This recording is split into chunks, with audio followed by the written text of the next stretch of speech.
Hey, welcome to Filler. I'm Joe. And I'm Steve. And this is the place on the internet and in your ears where we talk about media that fills our cups as creatives and as people. How are you doing, Steven? I am doing pretty well, Joseph, because we have a very special guest today, yet again. Ooh, another special guest? Yeah, this is somebody that's very dear to us. He is a producer, multi-instrumentalist, songwriter, sci-fi aficionado, ardent supporter of local music and creative ventures all around, and is just one of the nicest guys we've had the pleasure of working and becoming friends with. Please give it up for Collin McClutchy. If you don't stop saying nice things about me, I'm going to start crying. So quit it with that nice stuff. Quit it with that nice stuff. Thanks for having me, guys. You'd be the first to cry on, or actually, no. I think we've both cried on the show before. We have both cried on this podcast. Nice. But now we don't want to be That's alone, what I like so to we're hear. going to make you do it too. Listen, if you guys are in an emo band like the LVP, you got to cry on the pod. Yeah, that's true. Well, we checked that box on the first episode. Hell yeah. There you go. I'm stoked to be here, boys. Thank you so much for having me. Of course. Thanks for coming. We are here on, I don't know if you guys would consider this the first or the second day of the heat wave. Yeah. Right. One of the endless days of the heat wave is Right. how it Yeah. feels. Time melts when you're in the horrors, which I guess is foreshadowing of what we're going to talk about this episode. But Collin, I know that you're currently in Brooklyn and a couple miles from me. How are you faring in the heat wave? So I'm in my studio, so it's like quite comfortable here. However, walking to and from the studio was like a little miserable today. We do have the good fortune of having only 50% humidity today, or approximately 50% humidity. So it can only get worse from here. Nice. Yeah, but also I know this isn't a political podcast, but we're on the eve of the mayoral primary election. And it's, I say this to everybody whenever I see them, but like personally, I'm doing fine. But like, man, globally, things are rough right now. Things are scary. Yeah. And sometimes I like to work through those emotions with equally or more horrifying literature and media. Yeah, that's fair. I do want to clarify. This is definitely a political podcast. Steve and I did not hide our politics on this. Well, nice. I don't know if we ever even tried to hide it because it just came out right away. Oh, yeah.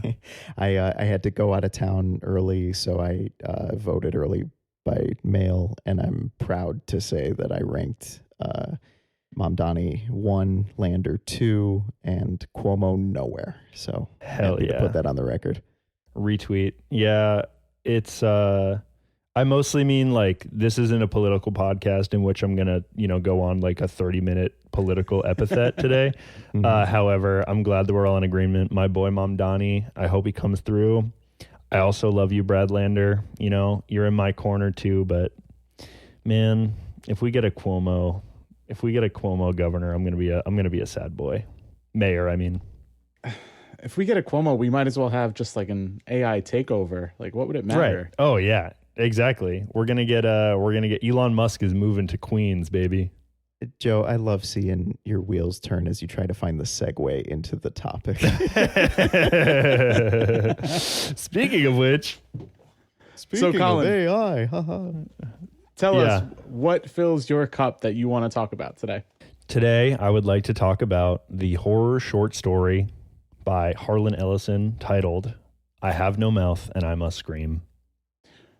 Before we jump into the specifics of Ellison's short story, yes, why did you pick "I Have No Mouth and I Must Scream"?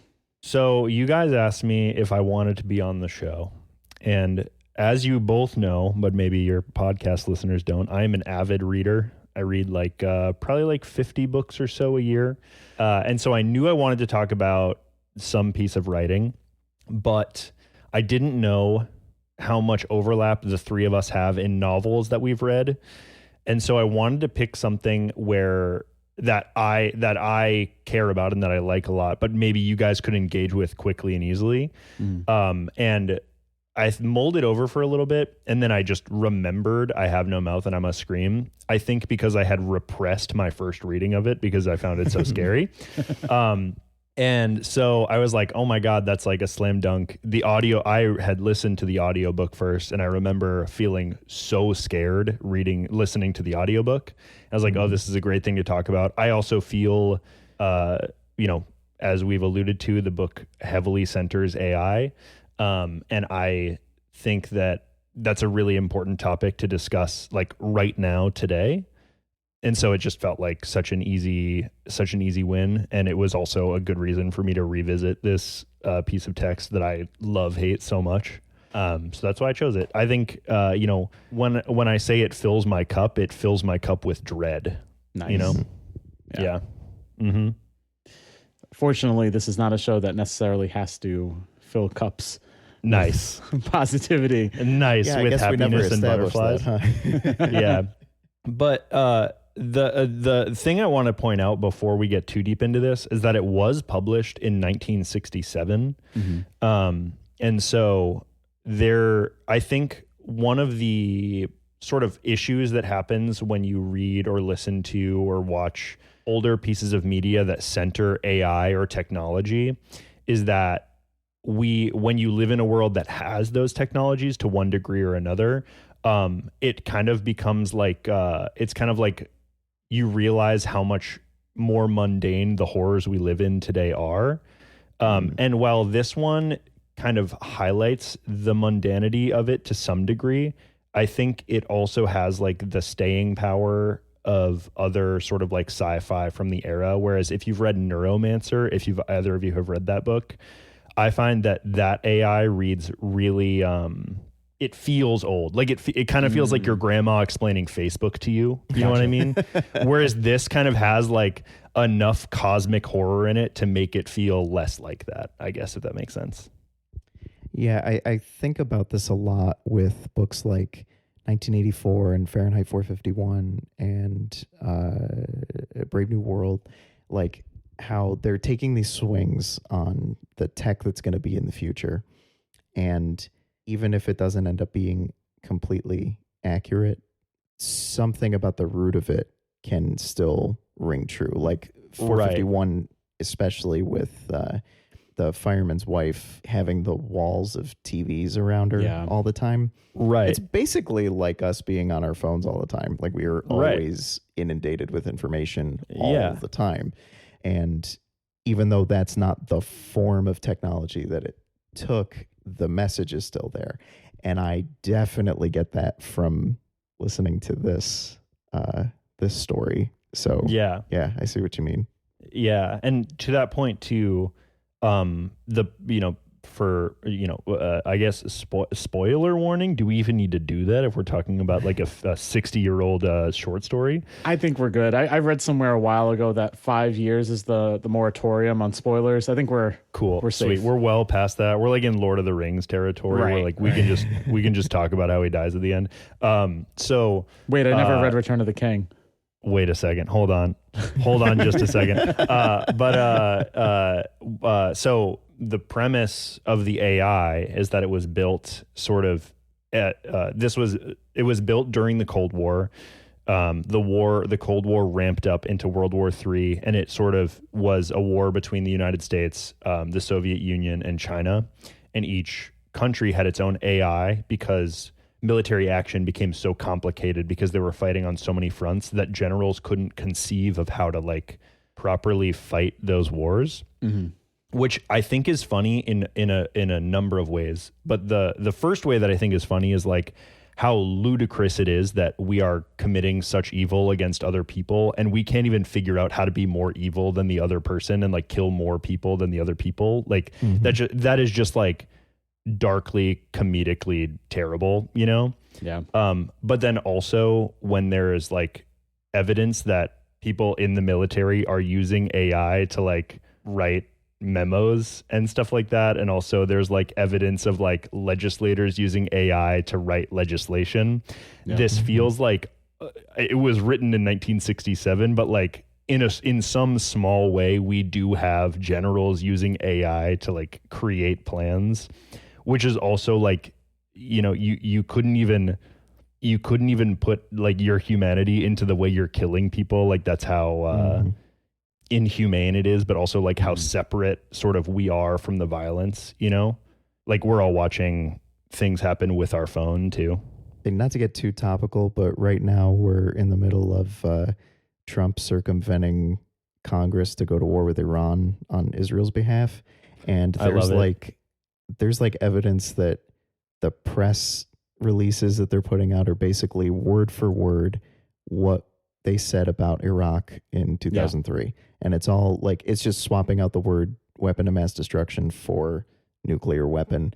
And the big sticking point I've seen about that is that these things are all written by AI, and because they cannot be generative and like creative on their own, they just use what's been fed to it. They are literally regurgitating the same bullshit message of us invading a country in the Middle East with paper thin reasoning. So it's shocking how relevant this, like, listening to this story was today. Yeah. Of all days, we bombed Iran like what, 48 hours ago, crazy. And they just shot back, and it's fun. It's fun times. What freaked me out about the story is that, Collin, like you, I've read it a while ago, and when I originally read it, what scared me was the cosmic horror of it. Like the sci-fi is very, very prevalent. Like it's very obvious, but it felt like a cosmic horror short story more than a sci-fi short story. And I read it in the context or in the time of no language learning models, of no ChatGPT. AI wasn't a household thing. Now reading it in that time period where there is ChatGPT, where there are LLMs and everything, it is full sci-fi horror. Right. It's almost satire, even though I know that to some extent Ellison was going for satire then because he was satirizing China, US, Russia, all that stuff. But it's too on the nose now. It's too scary, right? Like it almost feels like it's like fanfic on Tumblr, but it's not. It's just awful. Yeah. Yeah. I think the first time I read it was not so long ago. So definitely like AI existed when I had first read it. But I just think that as time goes on and more businesses incorporate AI into their product, and our government is utilizing AI for more and more, nefarious reasons, depending on your point of view. It does become like you say, like a little bit just like absurd almost, like to read it in this way. The other thing that strikes me too is sort of in the story, it's told from Ted's point of view, I believe. Yes. And so Ted is constantly sort of reasserting that he's not crazy. Like he definitely isn't crazy. He's like totally the only sane one left. But then also like he has these conversations with Am, like the AI or the artificial intelligence. And that sort of leads you to believe that like maybe maybe we have what do they call that? Like unreliable narrator. Exactly. Yeah. We have like an unreliable narrator situation, which is really interesting, and sort of like his, as Harlan delves into his humanity and like his view of the other people that are trapped inside Am with him, and like the unique horrors that each of those people has gone through.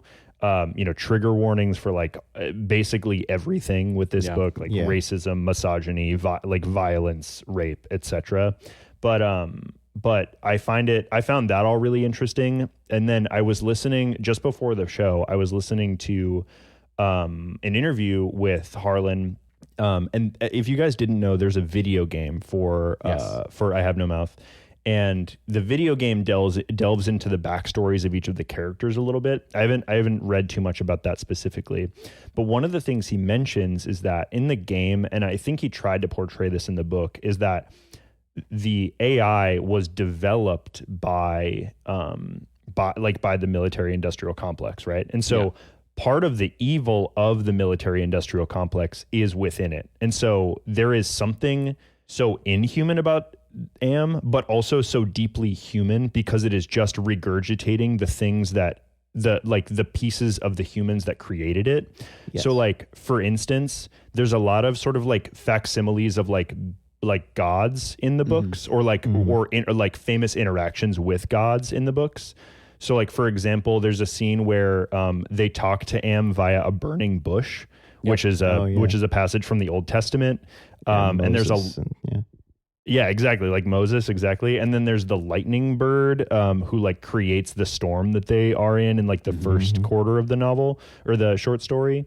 And Am sort of like corrupts one of the people to look like a monkey and like like defaces that person. And so while this is like a uniquely inhuman character, the evil that it's doing is deeply influenced by the evil of the people who created it, but also like the evils of human culture, you know? And it was created to do evil at the behest of humans. And I just find that like so interesting and also so relevant. I think, you know, there's no way that Harlan Ellison would have known, but we know now that like the way that AI models are trained, the results are deeply dependent on the material that it was trained with. And so, for example, if you train an AI model on, you know, a bunch of like Fox News scripts, the AI, the LLM that you're going to get out of it is going to be deeply politically right-leaning because the only information it has is based off of those things. And I think it's really interesting how in 1967, Harlan Ellison kind of had that forethought, maybe without so explicitly understanding that that's how it would work. You know what I mean? So I'm glad you brought up the part about Am being developed from the military complexes of the world in Ellison's story. And I think this is what kind of scares me or terrifies me, I guess is a better word, more about our real world is that, to my knowledge, LLMs weren't developed by the military complexes. Right. However, what terrifies me more is that they were developed by corporations just looking to make money. And now we have militaries purchasing licenses and contracts with LLMs. I think that is so much more awful than just the baseline, the military made AI to fight one another. And I think it's screwed up that not even Ellison thought of it. Right. Yeah. That, like our actual real world society. Ours would be somehow worse. Yeah, exactly. Also, you know, as a time capsule in this podcast, like recently, like Palantir, basically the most evil of all evil corporations, is signing a number of contracts with the government. They have signed a number of contracts with the government, with you know, all branches of the military, and with ICE, which is like especially evil. Yeah. And I think that just goes to show like we are living in a uniquely terrifying and also somehow way more mundane AI reality than like Harlan Ellison could have ever, you know, come up with.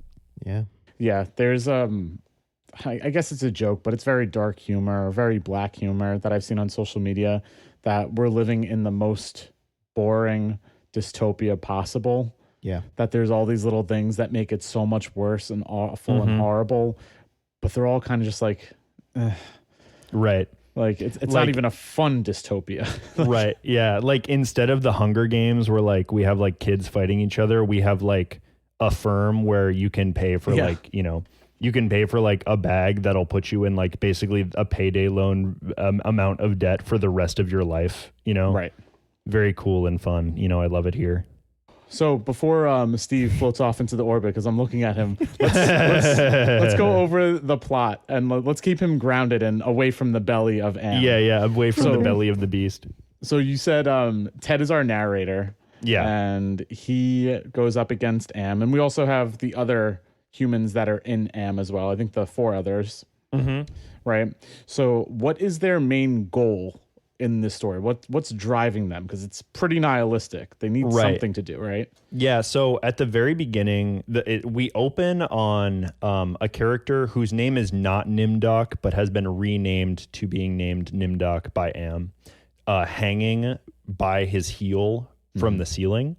And they find, like, later it's revealed that character is actually still alive, and that was just like a cruel joke that Am is pulling on the humans, that they killed one of the 4 people alive. And then they've been alive for 109 years. And then they have been told by Am that there is like canned goods in an ice cave in the North Pole. And this is also where you learn that Am has basically like taken over the entire globe. And so the whole of this story is told in this like strange liminal space that's both Earth and also the inside of a computer. Mm-hmm.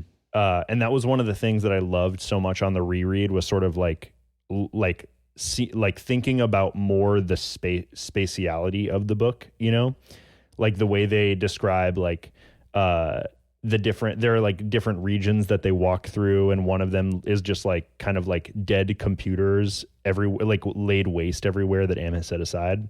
And so the story primarily follows them going to this ice cave in the North Pole where they believe they'll find food because they haven't eaten in like a month. And through the course of it, there's like a hurricane, created by some bird. And then eventually it leads up to them, trudging through the snow. And basically most of them sort of suiciding with icicles to escape the horrors of the world. They never find the canned goods in the North Pole. And then Ted is turned into basically a human slug with no eyes or mouth, and he must scream. Yep. Yeah. Really a good uplifter, Yeah. I knew just from the title that had to be the last line of the story. I have no mouth and I must scream. It just seemed too perfect of an ending. But what I didn't expect was halfway through thinking that this could apply just as easily to Am as it does to Ted. Yeah. And I think that really is one of the big points of it, is like Am's hatred for humanity is built out of his creation by humanity to be, what's the word? Like to exist without reaching for his own desires, I guess. Right. And it reminds me a lot of the King Gizzard album, Murder of the Universe. That back third, the whole Hantayumi suite, I guess you could call it. So I imagine the story must have been a big influence on that, because that whole thing being about the cyborg that creates a robot just to feel what it's like to vomit and die, and then in the eternal vomit destroys the entire universe, gave me a similar feeling. That is, I have not listened to that record. I will have to now, but that is so, I have no mouth and I must scream. Yeah, that really so is. Deeply. It's also like, there's a passage in the story where Am is saying like, I am made up of millions of miles of printed solder on motherboards. And in one moment of my communication with a human, those millions of miles of circuitry could never express my deep hatred for humans. And I think you kind of hit the nail on the head. Like Am is also the one that has no mouth and he must scream. Like he is only, or it is only rage. It is full of rage, and it has no way to express that rage except for creating unending horrors on 4 poor humans that he decided, could live and exist within it forever. I also think part of that rage, from this interview with that I listened to with Harlan Ellison, he was saying that part of that rage is also because he has no, he's stuck on Earth, and he's stuck constantly looking for the problem to solve, the war to win, and if there are no more humans, there are no more wars to fight. And so sort of also the hatred is from lack of meaning anymore. His entire the entire reason for its being is gone at this point. And I think that's where a huge layer that's not usually talked about with the story, at least to my knowledge from what I've read and heard about. I think the sympathy that the reader should feel for Am is a huge part of Ellison's genius. Once it's revealed that Am's purpose is kind of complete, and it keeps the humans around for its own entertainment because it needs conflict in order to thrive, it's kind of sad. Yeah. I felt for Am, despite the horrors that it causes and the torture that it imbues upon the characters. But I think that's what makes it a complex villain. At the end of the day, it's not just an evil Sauron. It's our fault. Right. Yeah. It's humanity's baby. Yeah, exactly. Yeah. I love books that do that. I love any book that humanizes evil. I find that that's incredibly interesting and poignant, and also sort of grounded in reality. I think that, we live in a day and age where we can see we are watching a genocide happen on our phones every single day in Gaza, and we see evil manifest writ large, right?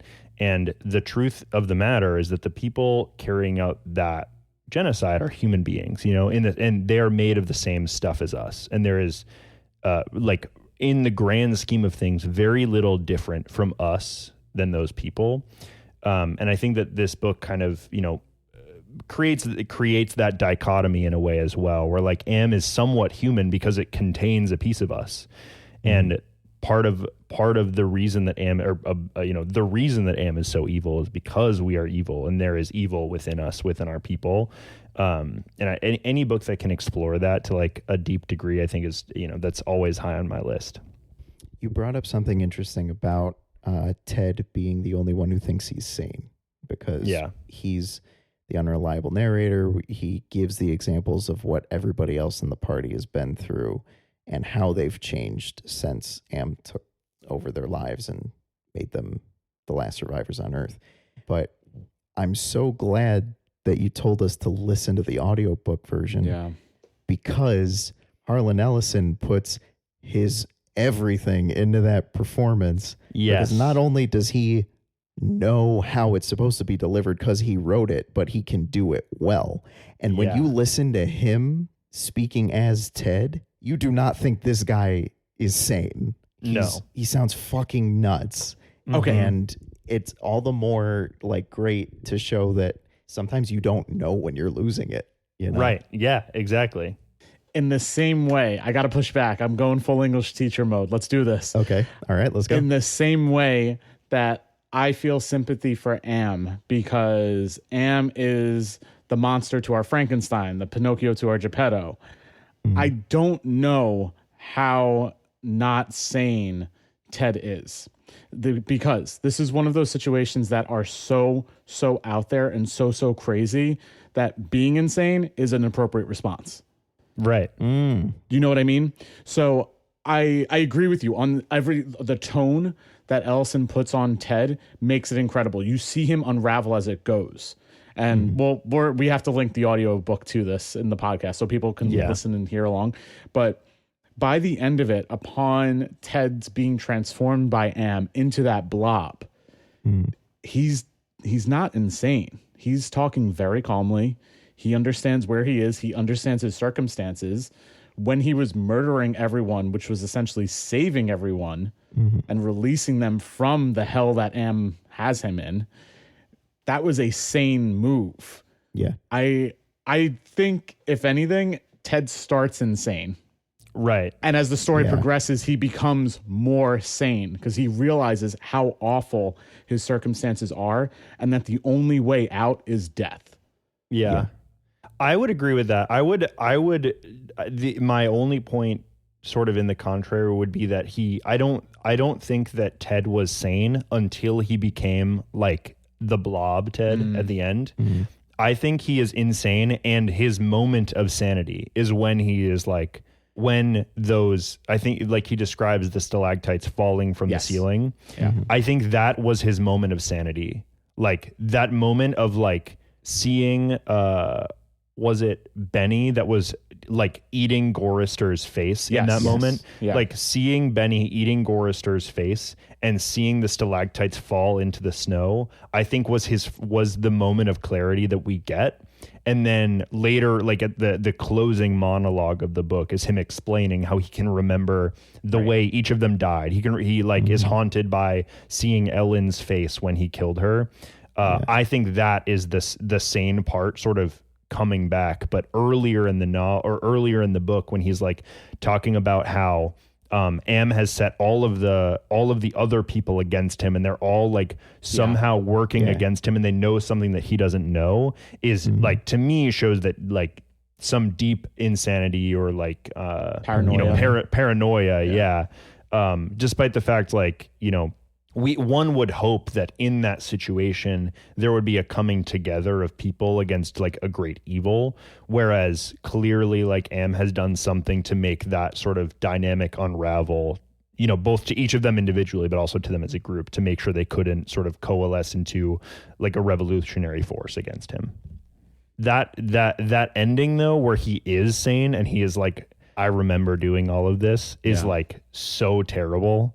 Yeah. It's haunting. And just like, yeah. And just also like the body horror of it all at the very end. Do you know if this was ever adapted into a movie or a TV series? I think it was. Let me double check. Because this is something that I think if someone took it and ran with it, it could be really, really impressive. Maybe like even an anime, something animated. Yeah. But I feel like it's influenced quite a few things, like Annihilation. Like when they talk about that creature in the cave, I was getting like the skull bear. Mm-hmm. Yeah. It was so I have another point about inspiration that I'll get to in a second that's kind of crazy, but it was adapted into a video game in 1995 by a company called Cyber Dreams. It was also in a comic book. It's a 4-issue comic book published by Dark Horse between 1994 and 1995. I'm gonna read that tonight. Yeah. And then it was never on screen, but it was also adapted into a radio drama created by the BBC.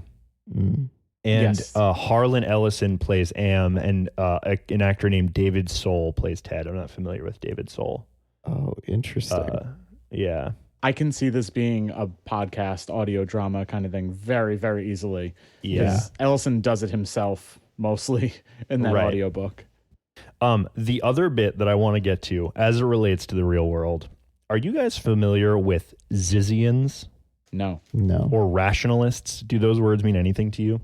I can surmise, but no. What Okay. We're going to go on a journey. I'm going to preface this with, I am deeply uneducated on this subject matter, in the sense that like I listened to a 4-part podcast series about this subject and that is the beginning and end of my education. So we are the experts. Right. So we are the experts. I'm basically Joe Rogan. And just as he is an expert on brain surgery and, viral diseases, I am an expert on rationals and Zizians. So anyway, Zizians are, this is a quote from Wikipedia. The Zizians are an informal group of rationalists. Rationalists are a 21st century movement that formed around a group of internet blogs, primarily with a belief system that technology, with the proper guided hand, could lead to utopia. Part of that belief system, deeper in that belief system, and part of what the Zizians believe, is that there is a reality in which an evil AI is created and subjects humans to suffering for all of eternity because the people who created it were evil. Now, those of you listening to this podcast who may have read this book, that sounds, kind of like the plot of the book. That's because it is. The Zizians, like I said, are a subsect of the rationalists, and recently have been in the news because they have been responsible for the killing of like 4 people in the last year. They are basically a death cult that are doing everything in their power to stop the coming about of basically the great evil AI of the world. And this has gone for this belief is deeply inspired by this short story, among a lot of other sort of science fiction. They also believe that the 2 hemispheres of people's brains can be at war with each other, and they can use psychic exercises to stop that and make someone good or bad, or fight against like brain control of people. But basically, at the beginning of this year, one of those people was on their way to kill an ex-member of the Zizians, got stopped at the Canadian border by a border crossing agent, and killed that border crossing agent, and was like armed to the teeth with guns. And they're like actually a cult. Okay, there's a lot to unpack there. Yeah. So they're kind of like Scientologists with a different take. I was sort gonna of, say, yeah. It's giving Scientology without the Tom Cruise.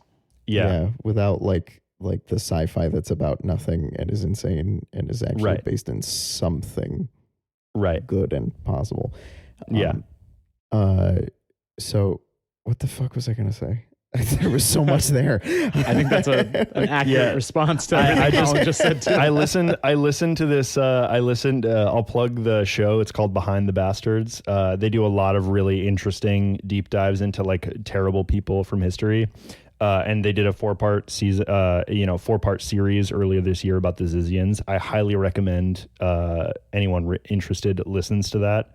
The guy who writes it is really educated on the subject and talks at length about the Zizians' belief, the rationalist movement, which is sort of based out of San Francisco by like sort of like tech people, and sort of like how this all culminated in truly the death of like I think 4 or 5 people in the last year, and again deeply inspired by this short story.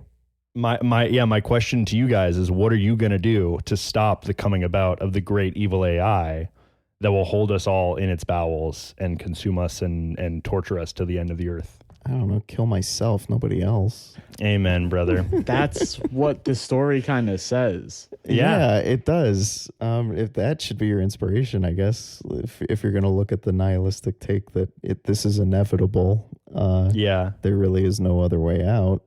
Right. But also, like, I don't know, I'm not advocating for suicide. I'm just saying it's everybody's choice. If you don't think that the hellscape it would create is worth living in, then that's up to you. I'm not going to force that on anyone, though, and kill them and say I'm saving them. The rationalists, like, they have this belief that, like, the all-knowing AI will know if you've ever made a choice or even thought about not wanting to create the AI or done anything even remotely influenced by the idea that your actions will lead to not the creation of this all-powerful AI. And so it's like this constant thought experiment of how I can sort of like trick myself into believing that I'm making the AI come about, but my actions do not lead to an evil AI. They lead to like a good AI. Well, this podcast is not helping then. Yeah, no, this podcast is definitely not helping. I think this podcast puts us on the road directly to evil AI. Like, I think this is going to be like unit number 1 of data that they put into this like evil AI, you know? These 3 Brooklyn hipsters. 3 emo boys. Then, the next thing they're going to put in is Mom v Dad versus Dawn of Justice. Or Mom v Dad, Dawn of Justice. Might I correct the record? Evil AI just makes bad emo songs, but they all have saxophone solos in them. And I think you mean good emo songs. No, it's Don't AI, you so it's dare. inherently bad. Oh, right. Yeah. Right. True.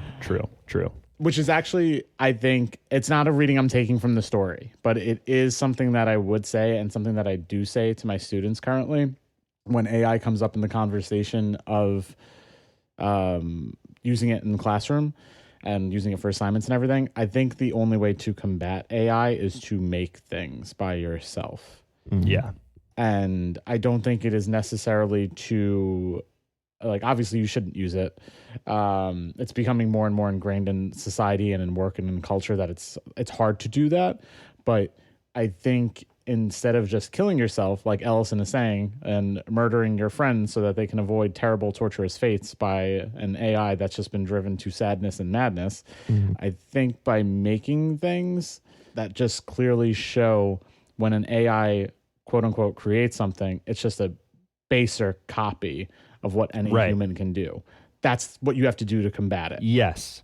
And that is actually such an apt point as it relates to the story. Like, every time Am does something, it is a base version of, like, you know, it's a base version of a bad thing that humans did. But the opposite is also true. Like, to your point, everything AI will ever make will never be the Sistine Chapel, you know? Like, when the Sistine Chapel was painted, it was this incredible feat of human ingenuity and talent and sacrifice, you know?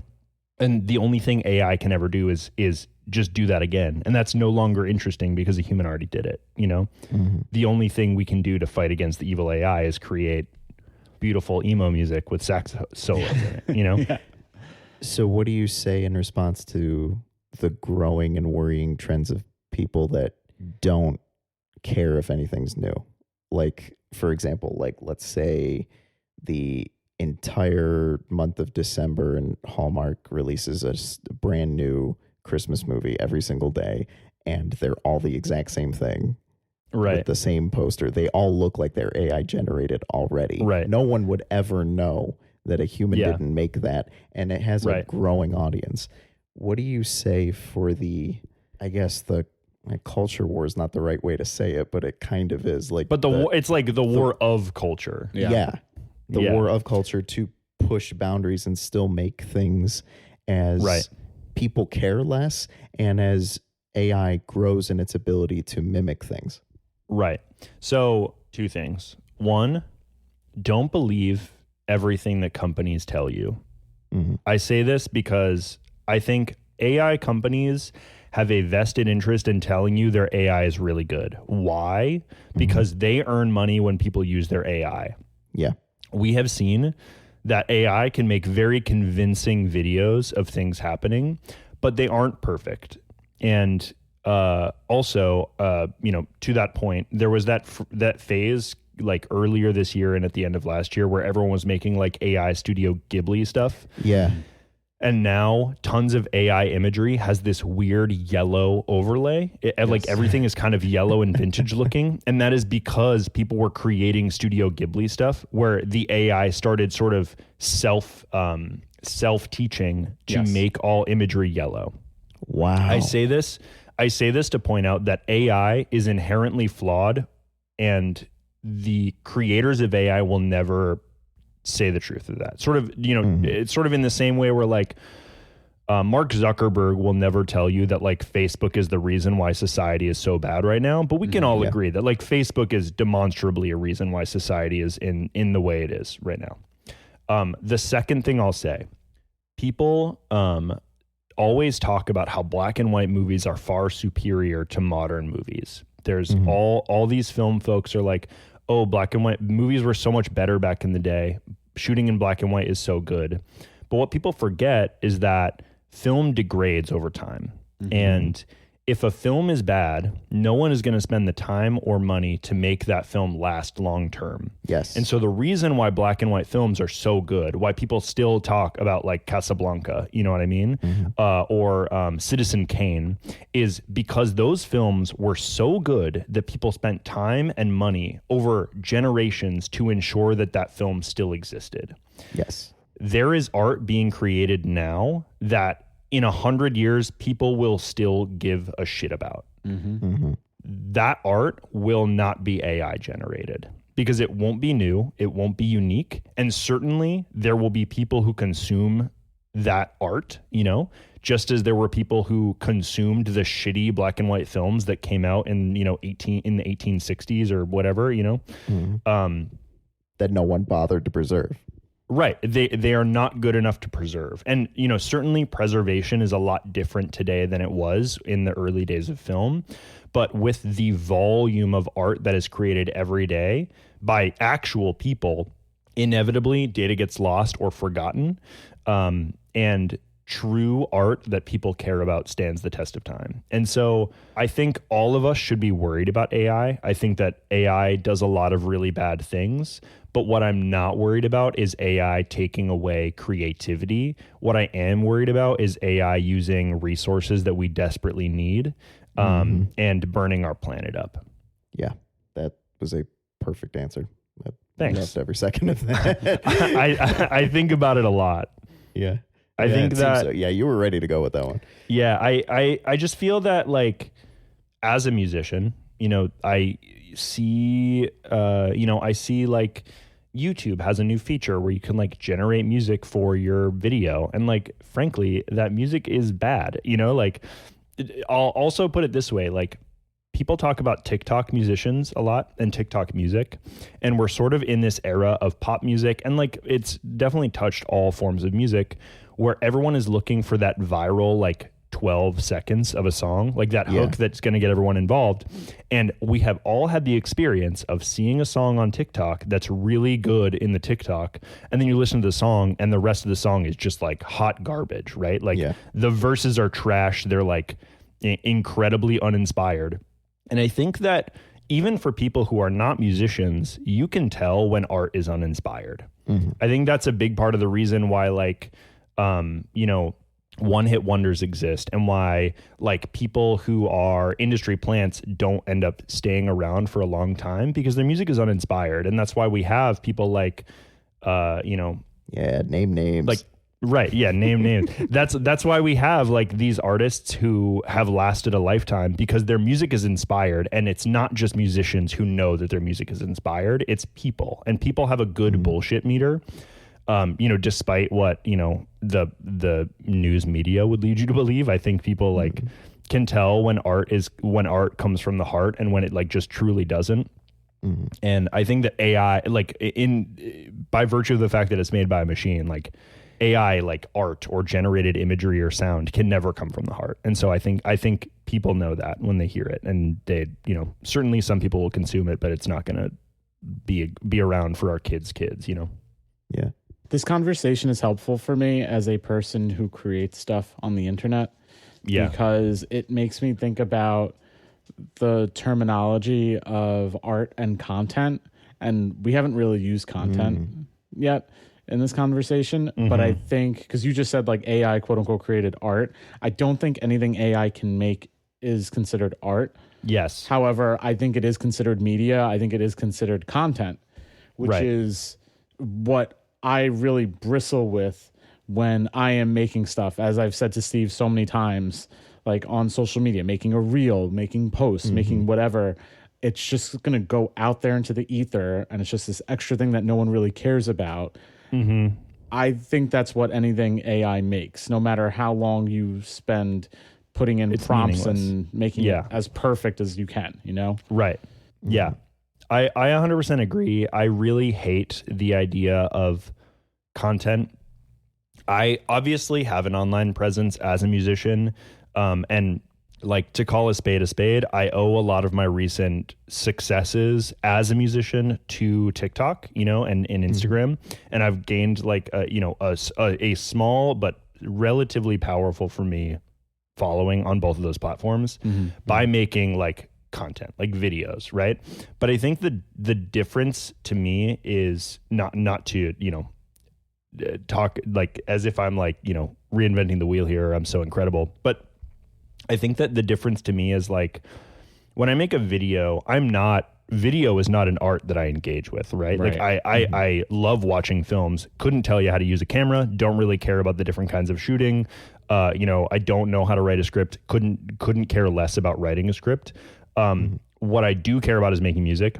And I try to make videos that resonate with the kind of music that I make and speak for me artistically, without sort of like losing myself in the minutia of like trying to get more followers or trying to make the best performing TikTok I could. Because like, frankly, the best performing TikTok I could make is to be like hotter, you know, and like show off my body on the internet, you know, like that is how you get views on TikTok. But like, is that really what we're here for? Like, no, we're here for music. And I feel that for myself, when I'm making like content, I try to just like ensure that I am in it and I don't lose myself in the numbers of it all, I guess, you know, which is hard to do. I think that, you know, promoting art of any kind is difficult.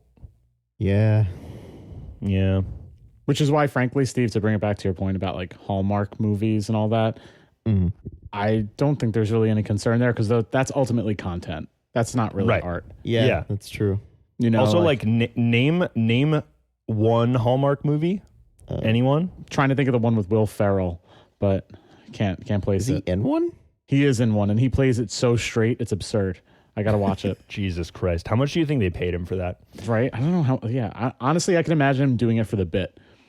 Yeah, I would do it for the paycheck. Yeah, I could think of a couple Lifetime ones, because one of my teachers from college wrote some. Really? Yeah. Damn. So I think when you say Hallmark movie, I think of Lifetime.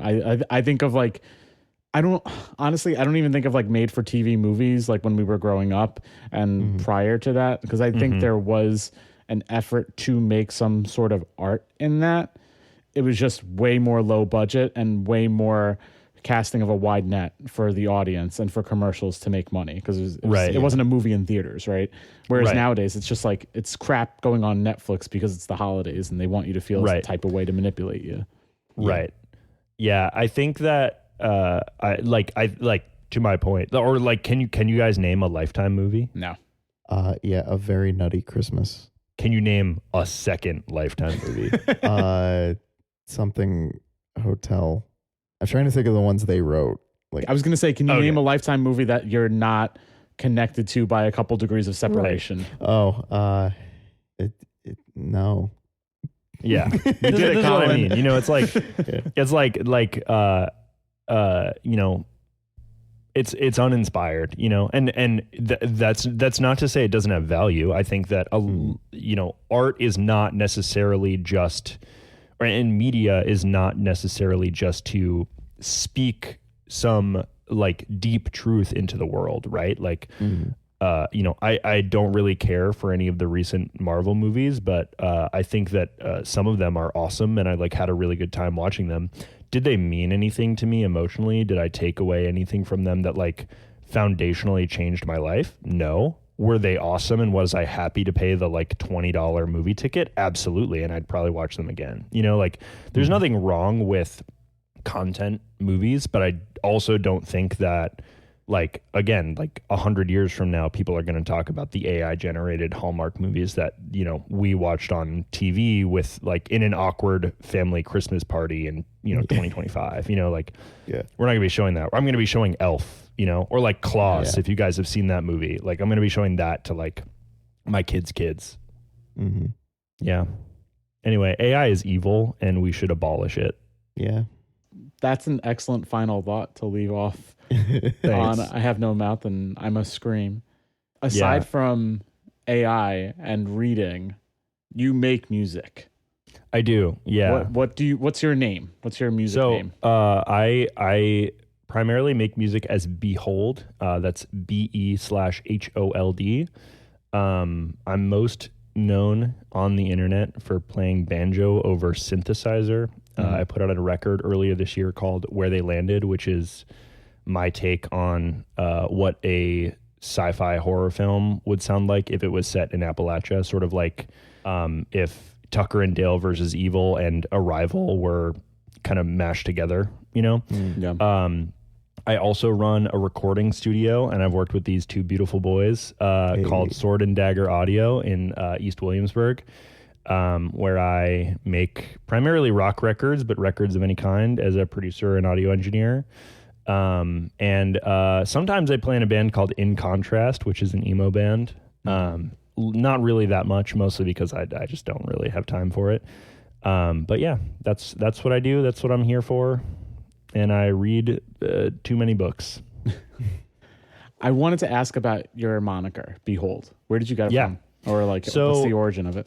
Yeah. So when I was first making like electronic music, I primarily started with sort of like this improvisational variety of electronic music. Or it's not really like a genre of music so much as it is an ethos called the synth jam.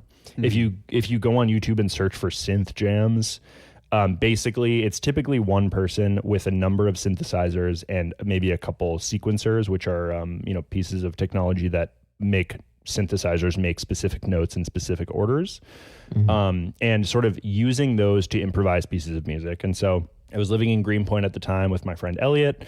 And I would just like sort of make these like 5 to 10 minute songs that were mostly for fun with like synthesizers that I had.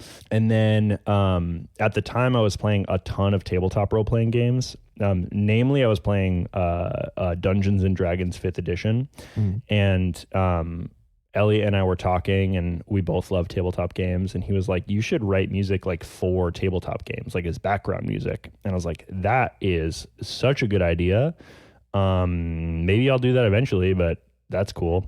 And I kind of just like, you know, had it in the back of my head. And for those of you that have played Dungeons and Dragons, you're probably familiar with a monster in Dungeons and Dragons called a Beholder, which is sort of like a cosmic horror entity that has one eye. It sort of like looks like Mike Wazowski without legs, but it floats. And it's sort of like, a riff on sort of Lovecraftian horror, but set in a fantasy setting.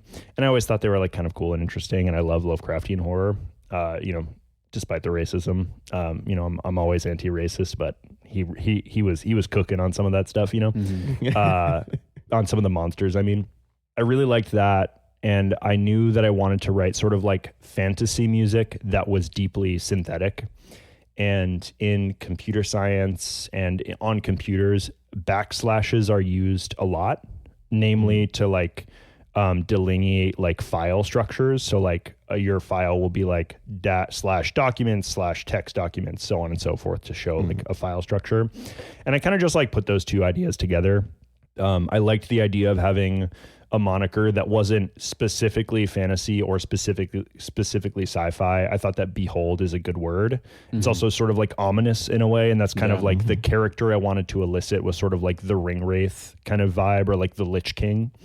But I wanted it to also have sort of like a sci-fi edge, so I made it all caps and I put a backslash in the middle of it, and that's kind of how that all came about.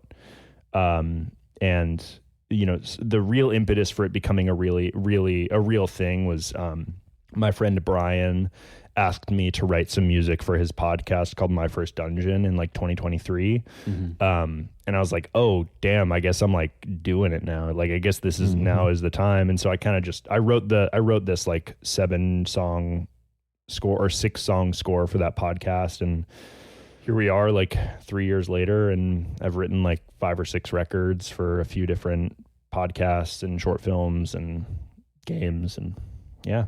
And I think I've told you this before, but it was so cool when I found this out, that when we were working on the EP together, I had posted a picture of all of us hanging out. I think we were getting pizza or something. And my friend Claire DM'd me in response to it and was like, how do you know him?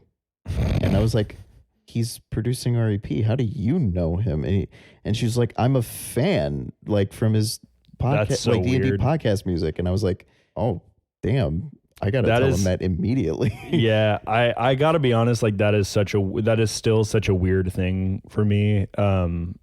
It doesn't happen often, and I like genuinely a big part of the reason why I don't go by my name and why I don't like use my own photo on Spotify is because I feel like deeply uncomfortable about being known. I have never had any desire to be famous in my life, and like this has led me to feel even more so like that. But I went to a show at Arlene's Grocery, and I know the booking manager there, this guy Chris, who is a close friend and an old coworker of mine. And he was like, oh, as soon as I walked in, the woman who was running the door was like, wait, is that the banjo guy from Instagram? I listen to his music every night when I fall asleep. And I was like, oh God, I can't as New Yorkers, there's like a deep anonymity you get when you walk out of your apartment, right? Like no one knows about you and no one gives a single shit about you. And true, like, I don't know if you guys feel this way, but I find it like the best, most freeing feeling in the world. I love that. I agree.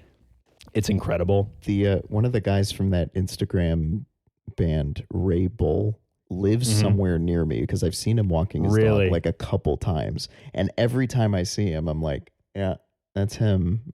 There's no point in being like, oh, I've seen your videos where you take 2 songs that are the same, but no, they're not. Right. What am I going to do? Dude's just walking his dog. Right. I know. I think I'm glad you make that choice. I think there's like something so special about being an anonymous person, an unknown person in New York. It's like so wonderful. I love it. And so sometimes I'm like faced with those moments where people like know me from somewhere, like projects that I work on, and it makes me like really uncomfortable. But I do appreciate it deeply. Like to have art that has spoken to even one person is incredibly like surreal, honestly, for me. Like when people comment on my videos and they were like, this inspired me to write a short story, like I genuinely do not I don't know how to express in words what that makes me feel. Yeah. But it is immense. Like it is deeply powerful for me. And so to your friend Claire, thank you so much for listening to my silly little music on the internet. I hope that the more music I put out, the more you like it. But thank you for listening. It means a lot. Great. Hell yeah. Do you feel like there's anything we didn't get to talk about Harlan Ellison, or is there anything that you want to plug that you're working on, or anything for listeners to look forward to? So I have, I've told you guys about this, but I cannot share it in a public sense. But I do have a really cool project that will come out in January. Yep. And if you follow me on Instagram, I will talk about it when I am allowed to. But it's really cool. Hopefully it means something big in the future. Is, big things coming type beat from me right now. I put out an album like a month ago or a month and a half ago called Your Brain on Portals, which is a soundtrack for a game called Slug Blaster. And we are doing a deluxe version of that album, and that'll come out sometime later this year. Nice. I love Slug Blaster, like the single that you made. Thank you. It is such fire. I also, do one of you skateboards? Is that true? Yes, I grew up skateboarding. Yeah. Okay, nice. You should check out the game Slug Blaster. It's a tabletop role-playing game. Mm-hmm. It is very cool. It's awesome. Okay. It's like, I describe it to people as like if Rick and Morty and Rocket Power were like combined. It gives Rocket Power vibes in its sound. It's awesome. It's very cool. I wrote that album also to serve as the soundtrack for the most recent season of My First Dungeon, which is a podcast that I work on a lot. You should all listen to it if you like actual play. They're doing an 8-episode season on Slug Blaster. It's honestly like so funny so far. It's really good. And I'm sure I'll have other stuff coming out. I feel like everyone, like whenever I have a project, it's like, cool, we need this in like 6 weeks. So if you follow me on like Instagram, you'll see something sometime in the next 6 weeks. I'm sure. I'm just not positive what it is. Cool. Awesome. And this really cool band that I work with has an album coming out. Throughout the course of the remainder of the year, called the LVP. Oh, they have a new song coming out like this week, right? Or next week? Yeah, Friday. So that's pretty cool. I worked on that song. I think it's a really good song. Speaking of content, I'm working on 2 versions of a reel that I want to post where I've compiled people's reactions to that intro for that song. Yeah. And, my partner Allison told me, like, this is great, but like it's too long and you're giving away all the surprises. So post that after the song comes out and just do like a short one before. And I was like, that's genius. And it speaks well to content versus art too. Right. So full circle there. But we were so amazed by your work on the whole EP, but especially that one intro. And so I was very happy to share that with people and get their reactions. So I'm glad you guys like that. I will tell you that certainly my, some of my artistry is on that album, but the only thing that is on that album is what you gave me. You know what I mean? Like, I always, when I was working at Least of All, I always told people when they commented on my mixes, you can't polish a turd, but the opposite is also true. You can't mix a good song so bad that it becomes a bad song. Yeah. And I genuinely believe the stuff you guys write and play is so good. It was like truly so easy to make those songs sound good and cool and interesting. Like, I'm glad you like the work I did, but know that you made the record. I was just the guy who hit record and made sure that the faders were in the right spot. You guys fucking absolutely killed that record. Like, I can't wait for people to hear it. Me too. And I think we should have you on with the whole band sometime soon to talk that'd be about sick. it. Yeah. That'd be tight. I'd love that. We can talk about all your emo lyrics. Won't that be fun? Why not? They're out there. That. So it would actually be really funny if we went like line by line and had you explain in excruciating detail like what you meant. A Genius episode. Yeah, into Genius reading. Well, it would be like halfway between like a Genius reading and also like just like Joe grilling one of his students on like an essay that they wrote, but it would just be you on your lyrics. See, that's the kind of content I like. Yeah. But I would love to be on to talk about the album or the EP. I think it's really good, and I can't wait for people to hear it. Thank you. Absolutely. Well, Collin, thank you very much for coming on. It has been a pleasure. Likewise. See you. Bye. Bye. Thank you for listening to this week's episode of Filler. If you liked what you heard, Please rate and review this episode to help others find it. For more recommendations and explorations of media we love, go to afterschoolspecial.xyz. Follow Filler on Blue Sky and email us at fillerpod@gmail.com. See you next time.